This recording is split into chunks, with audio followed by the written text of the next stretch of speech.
Hello बच्चों, विद्या वाहिनी channel में आप सबका स्वागत। मैं संजीवनी शिंदे आज लेकर आई हूँ आपकी हिंदी पाठ्य पुस्तक सुलभ भारती से कविता का नाम है निसर्ग वैभव। यह आपकी पाठ्य पुस्तक की 6 नंबर की कविता है। देखो बच्चों, यह कविता पूरक पठन है। पूरक पठन की कविता, पूरक पठन का पाठ इसके पहले जो हुआ है तब भी मैंने कहा है, अब भी बता रही हूँ। पूरक पठन पर प्रश्न पत्र में प्रश्न शब्द संपदा के नहीं आते। सुमित्रानंदन पंत जी कवि है। पहले हम कवि की जानकारी लेंगे। इनकी मृत्यु 20 मई 1900 कौसानी उत्तराखंड में हुई और उनकी मृत्यु दिसंबर 1977 में हुई। परिचय: पंत जी छायावादी युग के 4 स्तंभों में से एक है। वे प्रकृति के साथ साथ मानव सौंदर्य और आध्यात्मिक चेतना के भी कुशल की कवि थे। इनकी प्रमुख रचनाएं हैं रस की अनुभूति करने वाली, सुंदर अर्थ प्रकट करने वाली, हृदय की कोमल पहले प्रमुख कृतियाँ वीणा, गुंजन, पल्लव, ग्राम्य, चिदंबरा, कला और बूढ़ा चांद आदि काव्य संग्रह। हार उपन्यास 60 वर्ष एक रेखांकन, आत्मकथात्मक संस्मरण। पद्य संबंधी: रस की अनुभूति करने वाली, सुंदर अर्थ प्रकट करने वाली, हृदय की कोमल अनुभूतियों को साकार रूप कविता है। प्रस्तुत रचना में प्राकृतिक वैभव, सौंदर्य, निसर्गरम्य अनुभूति, उदात्तता, आध्यात्मिकता, अद्भुत भाषा प्रभाव एवं वर्णन शैली का साक्षात्कार होता है। यानी यह कविता निसर्ग वैभव, इस शीर्षक में ही उसका पूरा अर्थ भरा है कि पूरी निसर्ग का सौंदर्य, निसर्ग का वैभव जो है वह इसमें जो प्रस्तुत किया गया है। हम कविता देखेंगे। कितनी सुंदरता बिखरी प्राकृतिक जग में ईश्वर, टपक रही गिरि शिखरों से झर, लौट रही घाटी में, लिपटी धूप छाह में निस्वर, अनिल स्पर्श से पुलकित तृणदल, बहती सीमाहीन श्लक्ष्ण संगीत स्तोत्र सी, अरहर बनभू मर्रर। अब देखेंगे कविता। कितनी सुंदर बिखरी प्राकृतिक जग में ईश्वर, यानी कितनी सुंदरता बिखरी है, फैली हुई है कि प्राकृतिक जग में ईश्वर की। टपक रही गिरि शिखरों से, गिरि यानी पर्वत, शिखर यानी ऊंचे ऊंचे पर्वतों के जो कलश होते हैं वह। गिरि शिखरों से टपक रही है, लौट रही घाटी में वह सुंदरता। गिरि शिखरों पर है और वह लौट कर घाटी में जा रही है। जहाँ पर्वत होता है वहाँ घाटी भी होती है। जो ऊंचा होता है वो पर्वत होता है, जो नीचा होता है वो खाई होती है, उसे घाटी कहते हैं। तो प्रकृति का सौंदर्य गिरि शिखरों पर टपक रहा है, फैल रहा है और वो लौट लौट कर घाटी में जा रहा है। लिपटी धूप छाह में निस्वर, और छाह धूप छाह में लिपट गई है, निस्वर हो गई है, उसको शब्द नहीं है। अनिल स्पर्श से पुलकित तृणदल, अनिल का मतलब पवन, हवा, और पुलकित यानी प्रसन्न, दल यानी पत्ता। अनिल स्पर्श से प्रसन्न हो रहा है कौन? तृण और दल, तृण यानी घास और दल यानी पत्ते, घास और पत्ते हवा की स्पर्श से जो है पुलकित हो रही है, प्रसन्न हो रही है। बहती सीमाहीन क्षलक्षण संगीत स्तोत्र सी, और हवा जो है, पवन जो है, सबको पुलकित करता हुआ कहाँ बह रहा है? सीमाहीन जगत में। उसको बंधन ही नहीं है, उसको सीमा ही नहीं है रोकने की, वह दौड़ता और सबको प्रसन्न करता हुआ आगे जा रहा है। श्लक्षण यानी मधुर, मधुर संगीत स्तोत्र सी, अहरह बनभू मरमर।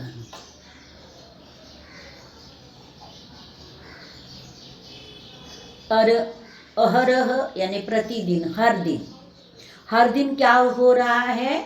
मधुर संगीत स्तोत्र सा प्रतिदिन बन भू पर मरमर। तो प्रतिदिन आवाज करता हुआ, मरमर आवाज करता हुआ संगीत का स्तोत्र भी हवा के साथ बह रहा है। तो देखो, कानों को लुभावना और शरीर को लुभावना अपने साथ लेकर पवन जो है सबको प्रसन्न करता हुआ आगे जा रहा है। हम आगे की कविता देखेंगे।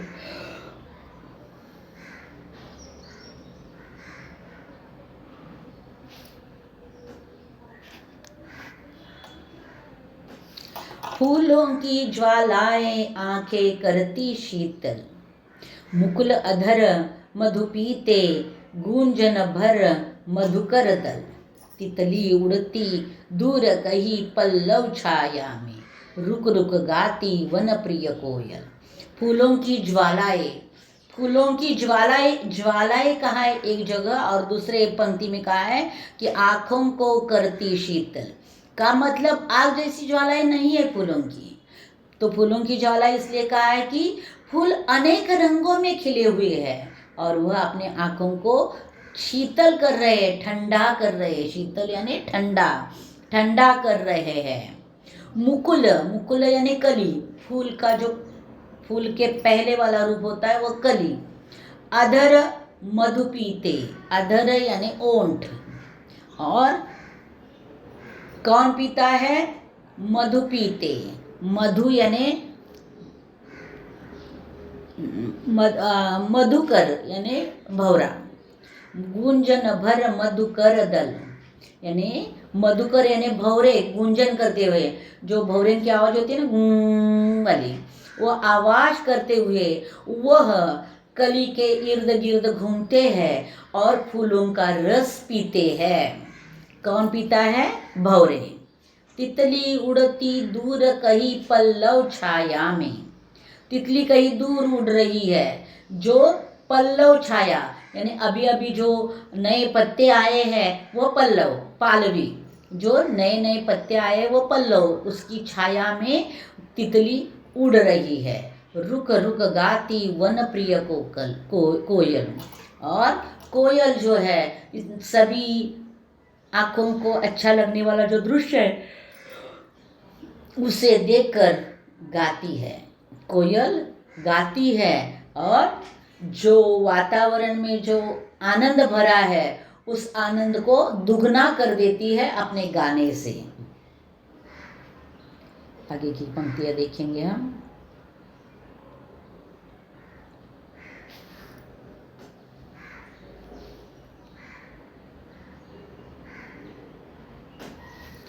लेटी नीली छायाएं कृश रवि किरणों से में गुम्फित, दुरारोह भाती ढाले निश्चल तरंग सी स्तंभित। स्वर्ण भालगिरी सर्वप्रथम करती उषा अभिनंदन, सांझ यही सोती छिप निर्जन में करत संध्या वंदन। लेटी नीली छायाएं, अब नीली छायाएं लेटी है। कैसे? कृश रवि किरणों में गुम्फित, कृश यानी कोमल, कोमल रवि किरणों में जो गुम्फित यानी एक दूसरे में गुंफ कर, गूंथती हुई, एक दूसरे किरणों में घूमती हुई जैसी नीली छाया लेटी हुई लग रही है। देखो कवि कल्पना कितनी अच्छी है। कवि कहते हैं कि किरणों की कोमल, रवि यानी सूर्य, सूर्य की कोमल किरणों को गुंफित करके नीली छायाएं लेटी है। दुरारोह भांति ढाले, यानी कवि कहते हैं कि वह जो है ढल रही है। निश्चल तरंग सी स्तंभित, निश्चल तरंग सी स्तंभित, स्तंभित यानी ढलना, ढलान, एक जगह स्तंभित है। निश्चल रंग से तरंगित, स्तंभित, तो जैसे सूरज की किरणें एक दूसरे में गुंफित हुए ढल रहे हैं, तो निश्चल रंग में स्तंभित स्वर्ण भाल गिरि सर्वप्रथम। गिरि यानी पर्वत, भाल यानी कपोल, जो ऊपर वाला सिर होता है। स्वर्ण यानी सोने के रंग में ढला हुआ गिरि का जो शिखर है वह दिखाई दे रहा है।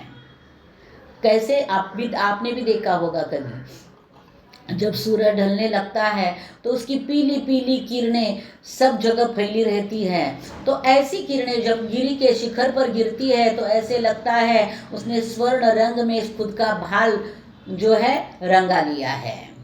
करती उषा अभिनंदन सांझ यही सोती चित। और जब ऐसा होते होते रात हो जाती है, रात होने के बाद जब सुबह होने लगती है, तब उषा यानी सुबह अभिनंदन करती है और सांझ क्या करती है, सोने के लिए छिप जाती है।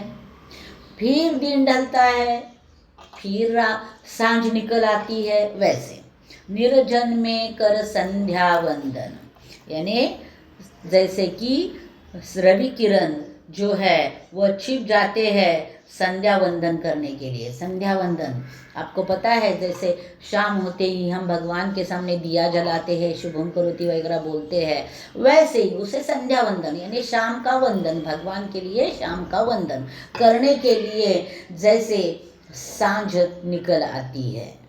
आगे की कविता देखेंगे।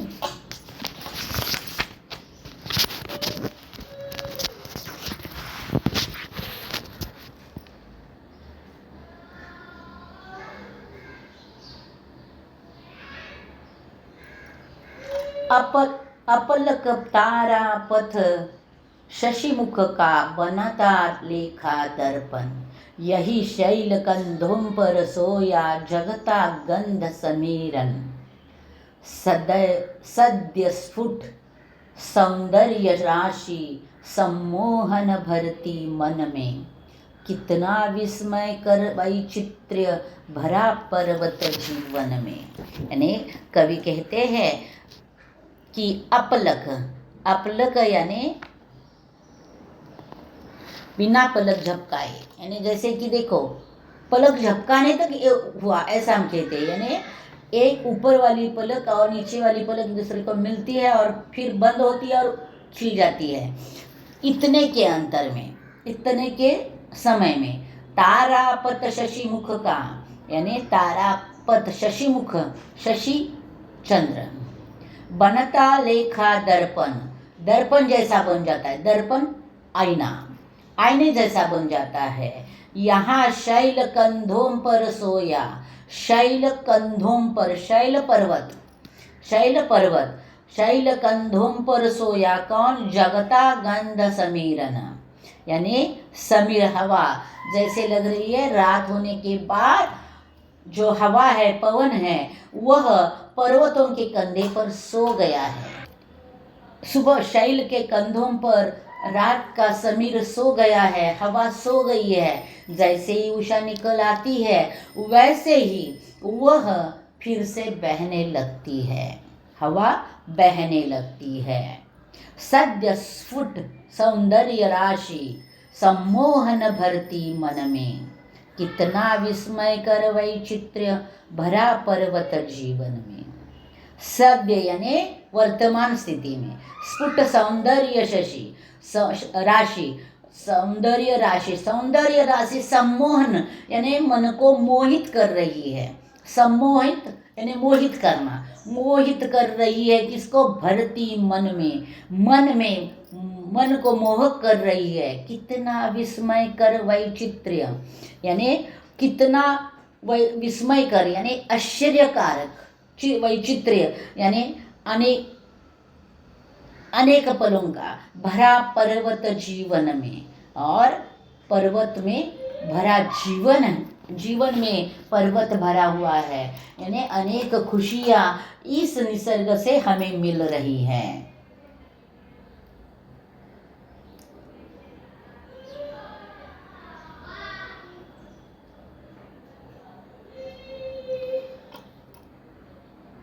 खग चखते फल कुतर रही गिलहरियां कोमपल, वन पशु सब लगते प्रसन्न परिचित मरकत आंगन में। यानी कवि कहते हैं कि देखो दृश्य कितना अच्छा है कि जो पेड़ पर फल आए हैं उन फलों को खग यानी पंछी पक्षी उसे चख रहे हैं यानी खा रहे हैं। और गिलहरियां क्या कुतर रही है? कोमपल यानी जमीन में बीज का जो अंकुर बनता है, वह जो बीज से जमीन से बाहर निकलता है, वह अंकुर जो गिलहरिया है वो कुतर रही है। और वन पशु सब लगते प्रसन्न, और वन में रहने वाले जंगली जानवर, वन पशु यानी जंगली प्राणी सब प्रसन्न लग रहे हैं। परिचित मरकत यानी कवि कहते हैं कि एक जैसा मरकत आंगन में परिचित, यानी सब एक दूसरे से परिचित। क्योंकि देखो एक का भाव दुख का है, एक रो रहा है, एक खुशियों से उछल रहा है, एक खुशियाँ हंस रहा है, एक नाच रहा है, तो अलग होता है। लेकिन यह सब खुश है, पंछी खुश है, गिलहरी खुश है, वन प्राणी खुश है, तो सब एक ही आंगन में मरकत यानी एक पन्ने जैसे लग रहे हैं। स्वाभाविक यदि मुझे याद आता ईश्वर इस क्षण में, जड़ जग इतना सुंदर जो चेतन जग में क्या कारण। स्वाभाविक यदि मुझे याद आता ईश्वर क्षण में, और देखो हमेशा जब अच्छा होता है, बुरा होता है तो हम भगवान को बुलाते ही है, भगवान मेरी रक्षा करे, भगवान मुझे बचा ले।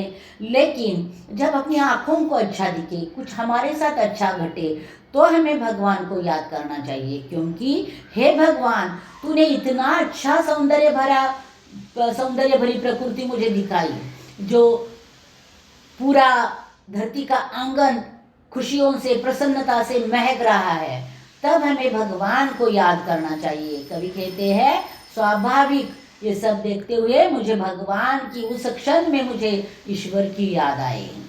जड़ जग इतना सुंदर जव, यानी जड़ यानी निर्जीव, जो स्थिर होता है वह जड़, वह निर्जीव जग अगर इतना सुंदर है, तो जव चेतन यानी जिसमें जीव है, जो चेतन है, जो अस्थिर है, जग में क्या कारण रहता अहरह जो।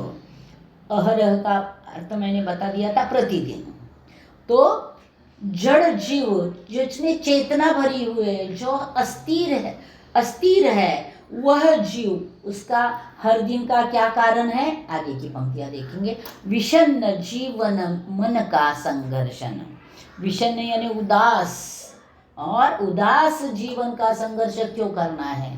देखो हम दूसरों के सुख में सुख मानने लगे तो हम हमेशा सुखी रहते हैं, लेकिन हम अपना ही दुख रोते रहे तो हम दुखी रहते हैं। इसीलिए कवि कहते हैं इतनी सारी प्रकृति की सौंदर्यता हमारे सामने है, तो हम जीव जंतु विषन्न रहकर, उदास रहकर क्यों जिए? तो हमें क्या करना है? उस प्रकृति के साथ अपनी भी प्रसन्नता को जगाना है। आगे देखेंगे कविता। मनुज प्रकृति का करना फिर नव विश्लेषण संश्लेषण, ईश्वर का प्रतिनिधि नर अभिशापित हो उसका जीवन, लगता अपनी क्षुद्र अहंता ही में सीमित केंद्रित, छिन्न हो गया विश्व चेतना से मानव मन निश्चिंत। मनुज प्रकृति का करना फिर, यानी कवि कहते मनुज यानी मनुष्य, मनुज प्रकृति यानी इस कुदरत का क्या करना फिर नव विश्लेषण, विश्लेषण यानी अलग अलग करना, क्या विश्लेषण करेंगे, क्या संश्लेषण करेंगे। इतना सारा जो प्रसन्नता से भरा हुआ प्रकृति का सौंदर्य हमें दिख रहा है, लेकिन ईश्वर का प्रतिनिधि नर, ईश्वर का प्रतिनिधि नर को माना है, मानव को माना है। अभिशापित हो उसका जीवन, उसका जीवन अभिशापित है। और वो किसने किया है? मानव ने ही किया है। मानव प्राणी जिसको बुद्धि है, बुद्धि तो अन्य प्राणियों को भी है, लेकिन हमें भाषा मिली है, हम एक दूसरे के साथ बातचीत करते हैं, हमारी बुद्धि का विकास करते हैं, और हम बहुत बड़ा एक काम बहुत ही बेकार करते हैं कि कुदरत को बिगाड़ना। हम अभिशापित हो उसका जीवन, लगता उन अपनी क्षुद्र अहंता, यानी कवि कहते हैं कि अपनी क्षुद्र यानी एकदम फालतू, जो हमारे मन में आकार ले रही अहिंसा, सीमित केंद्रित, हमने उसे सीमित केंद्रित किया है। छिन्न हो गया विश्व चेतना, और छिन्न यानी नष्ट हो रही है विश्व की चेतना। मानव मन निश्चित, और मानव मन निश्चित ही उसमें जो है बिगड़ता जा रहा है। और देखो जो प्रकृति का सौंदर्य है उसे बिगाड़ने का काम मानव ही करता है। अब यहाँ यह पाठ पूरा होता है, ये कविता पूरी होती है। इस कविता का जो लेखन कार्य है वह देखने के लिए हम आगे बढ़ेंगे। यहाँ शब्दार्थ है, क्षलक्षण मधुर अनिल पवन, अहरह प्रतिदिन मुकुल कली, मझधार बीचों बीच लहरों के बीच, शैल पर्वत समिरन पवन, मरकत पन्ना एक रत्न, निर्जन वीरान अपलक बिना पलक झपकाए, वैचित्र्य अनोखापन। देखो बच्चों, ये जो शब्द है वह कविता में, हाथ में पेंसिल ले लो और इन सारे शब्दों के अर्थ जहाँ जहाँ कविता में शब्द आया है वहाँ लिख कर रखो। तो क्या होता है, जब अर्थ पास में ही है, कविता के अंत में है, लेकिन हर बार पन्ना पलट कर हम नहीं देखते, तो पास में ही है, तो कविता पढ़ते पढ़ते हमें वह अच्छी तरह से समझ में आती है। और कुछ शब्दार्थ मैंने दिए हैं, पुलकित प्रसन्न, तृण तिनका, दल पत्ता, अधर ओंठ, गुंजन गुनगुनाना, पल्लव कोमल पत्ते, समीरन समीर अथवा हवा, सद्य वर्तमान, कोमल पल्लवी, विषन्न उदास, अहंता अहंकार। अब देखो ये शब्द भी आप अपनी कविता में, पुस्तक में, कविता के पास पेंसिल से लिख कर रखो।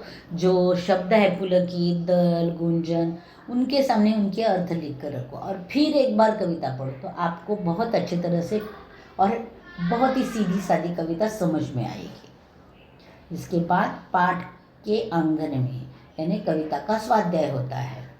पहला सूचना के अनुसार कृतियाँ कीजिए। उसमें है पहला संजाल। संजाल में कविता में आए प्राकृतिक सौंदर्य के घटक कौन कौन से देखेंगे? गिरी, वन, फूल, घाटी। इसके बाद आगे का प्रश्न देखेंगे। अगला प्रश्न है, कविता की पंक्तियों को उचित क्रमानुसार लिखकर प्रवाह तख्ता पूर्ण कीजिए। पहले कविता की पंक्तियाँ दी है, एक परिचित मरकत आंगन में, अभिशापित हो उसका जीवन, अनिल स्पर्श से पुलकित तृणदल, निश्चल तरंग सी स्तंभित। अब यह इन्हीं को सही क्रम से लिखना है। लिखा है अनिल स्पर्श से पुलकित तृणदल, निश्चल तरंग सी स्तंभित, परिचित मरकत आंगन में, अनिल स्पर्श, अरे हाँ एक मिनट, अभिशापित हो उसका जीवन। अब ये काम आपको करना है। नीरज जी द्वारा लिखित कोई कविता यूट्यूब पर सुनिए और उसके केंद्रीय भाव पर चर्चा कीजिए। यूट्यूब से आप कविता सुनिए। कविता द्वारा प्राप्त संदेश मैंने लिख दिया है। कवि ने इस कविता में प्रकृति की मनमोहक सुंदरता का बहुत ही आकर्षक ढंग से वर्णन किया है। कविता में यह दर्शाया है कि किसी तरह से इस धरती पर मौजूद सभी पेड़ पौधे, पहाड़, फूल, फल, झरने और जानवर खुशी से नाच रहे हैं, जबकि मानव जीवन संघर्ष और मुसीबतों से घिरा हुआ है, जिसका जिम्मेदार खुद मनुष्य है, क्योंकि मानव प्राणी स्वार्थ में घिरा पड़ा है। मनुष्य अपने स्वार्थ में दुनिया के प्रति अपनी जिम्मेदारियों को भूल रहा है। इसीलिए मनुष्य के मन की परख करना और विश्व के प्रति प्रेम निर्माण करना, अपने कर्तव्यों का एहसास कराने की कोशिश कवि ने इस कविता के माध्यम से की है। अगला प्रश्न, कविता के तृतीय चरण का भावार्थ सरल हिंदी में लिखिए। इस प्रकार का प्रश्न भी आपको आता है कि जो तृतीय चरण है वह कविता का ये है। फूलों की ज्वालाएं आंखें करती शीतल, मुकुल अधर मधु पीते, गुंजन भर मधुकर दल, तितली उड़ती दूर कहीं पल्लव छाया में, रुक रुक गाती मन प्रिय कोयल। अब इसका भावार्थ हम देखेंगे। प्रकृति में खिले रंगीन फूल आँखों के लिए ठंडक प्रदान करते हैं। मधुमक्खियाँ कलियों से रस चूसती है, जबकि तितलियाँ उनके चारों ओर मंडराती है। एक दूर कहीं एक पेड़ पर बैठी कोयल नई पत्तियों की छाया में बैठकर समय समय पर अपनी मीठी आवाज में गाना गाती है। अब आगे देखेंगे। यह भाषा बिंदु यानी व्याकरण आ गया, और व्याकरण में प्रश्न है, निम्नलिखित मुहावरों कहावतों में से अनुपयुक्त शब्द काट कर उपयुक्त शब्द लिखिए। टोपी पहनना, तो इसको जो अनावश्यक शब्द है वह निकालूंगी और सही शब्द वहाँ लिखकर मैंने जो मुहावरा हो कहावत वो आगे लिखी है।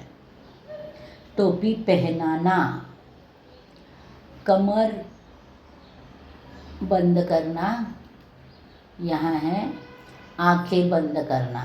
गेहूँ गीला होना, यहाँ है आटा गीला होना। फिर नाक की किरकिरी होना, आँख की किरकिरी होना। धरती सर पर उठाना, यहाँ है घर सर पर उठाना। लाठी पानी का बैर, यहाँ है आग पानी का बैर।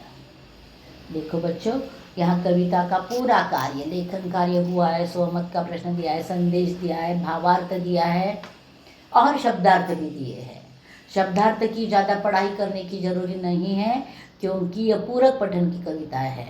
लेकिन शब्दों के अर्थ आपको इसलिए पता होना चाहिए कि कविता के पंक्तियों का अर्थ आपको समझ में आए। इसलिए ठीक से शब्दार्थ पढ़ना है और देखना है, उसे याद करने की ज़रूरत नहीं है। शब्द संपदा पर प्रश्न नहीं आता पूरक पठन पर। अब यहाँ आया है रचना बोध। रचना बोध का मतलब होता है इस रचना से, इस कविता से आपको क्या बोध मिला, यानी आपको क्या ज्ञान मिला, वह आपको 4-5 वाक्यों में लिखना है। वह मैं कभी नहीं देती, क्योंकि हर एक को जो ज्ञान मिला है वह खुद अपने मन से लिखेगा। तो बच्चों, यहाँ यह कविता समाप्त होती है। अगला पाठ लेकर जल्द ही मैं वापस आऊँगी, तब तक इंतज़ार में रहना। धन्यवाद बच्चों।